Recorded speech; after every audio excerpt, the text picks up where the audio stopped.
from the fact that you spent time in the past, like you said, in this cultural revolution, suppressing freedom of speech, and now you're over on the right. So you know their thought patterns, their tactics, not they, but those tactics. Yeah, I do. And that's why they hate me so much. But I wouldn't have missed it for the world. I can't, in all honesty, look back on it and wish I hadn't done it, because it gave me a depth of education about the world that I wouldn't otherwise have. And I have to say, anybody who's never used Marxist categories and has never examined a society in a Marxist fashion probably will never properly understand the nature of power in politics. And most of the people I've known who've been most effective in politics have had at least a brush with it. So I don't regret it from that point of view. And fortunately, I got out of it before I'd done any serious harm to anybody politically. Though generally I was quite a badly behaved person at that time. So it's been useful to me.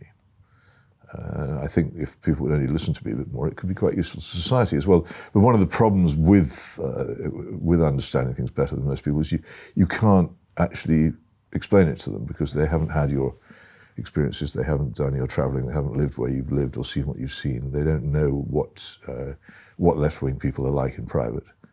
And so they won't believe you.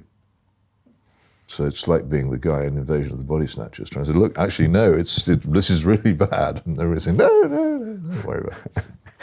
You know, we've been talking a lot about British politics and policy, but when you look at America, I mean, it's almost kind of like the 10X version of this. At least that's what I see, where the left is no longer liberal. They've gone so far, it seems, to where Antifa is sometimes... This is a fascinating thing about the left. I mean, you say what you like, for instance, about the Guardian, the principal British left liberal newspaper. Until about, I don't know, 7 or 8 years ago, it could be relied upon, if there was an issue of free speech and civil liberties, to be on the right side. Whatever else you had against it, you know that if there was somebody who was being messed around by the courts in some unjust fashion, or if there was some lie being told by the government, the Guardian would be on the right side there. And now, not so. And in general, the left have been very much on the side of authority and the establishment here.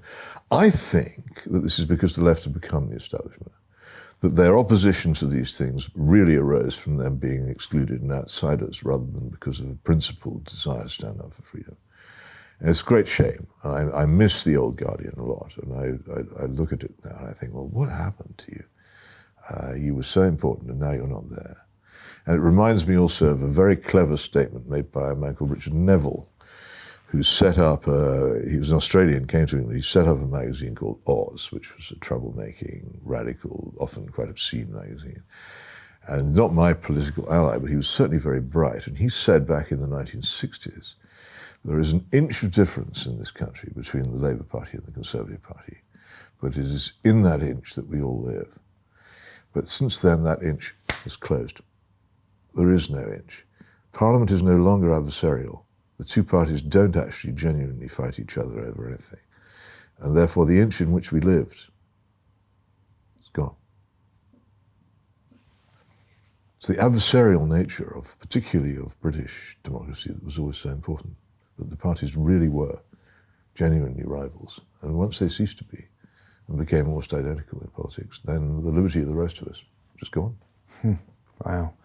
And when you see the left in America, where it seems like the alternative now is to destroy or cancel, as we've seen, where does that go from here? And will Britain trend more towards that way in the next 5 years? I have no idea. I can't. I mean, the two countries are, the other thing you learn when you live in the USA is the two countries are hugely different.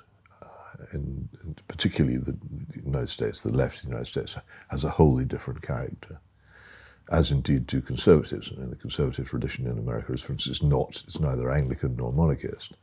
So it tends actually much more, in my view, to be liberal in economics, for instance, and generally to be different. So it's very hard to apply American patterns to Britain or British patterns to America, and I try not to do it.